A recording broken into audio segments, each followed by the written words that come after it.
కాలగమనంలో వచ్చే మార్పులు కాటేస్తుంటే, మనసులలో మమత మటుమాయమైపోతుంటే, ఎటు చూసినా శూన్యం ఎదను చెదపురుగై తొలిచేస్తుంటే, కోటి ఆశల తలుపులు మానవ మృగాలకు బలైపోతుంటే, నరుడిలా తిరిగే నరరూపరాక్షసుడెవరో తెలుసుకోలేకపోతే అది మన తప్పేనేమో అని మనసు ప్రశ్నిస్తుంటే, ఎండి మోడులా ఉన్న వృక్షం వానచినుకు పడగానే చిగురిస్తుంది.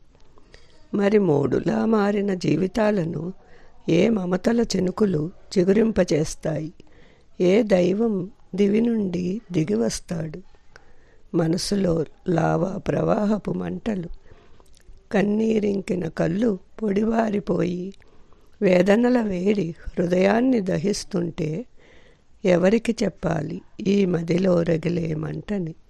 పాపాత్ముల కోరలు ఏ పాపాయిని కాటేస్తాయోనని ఎంతకాలం ఇలా బెదురుతూ, ఇంకెంతకాలం ఈ చేతకానితనం?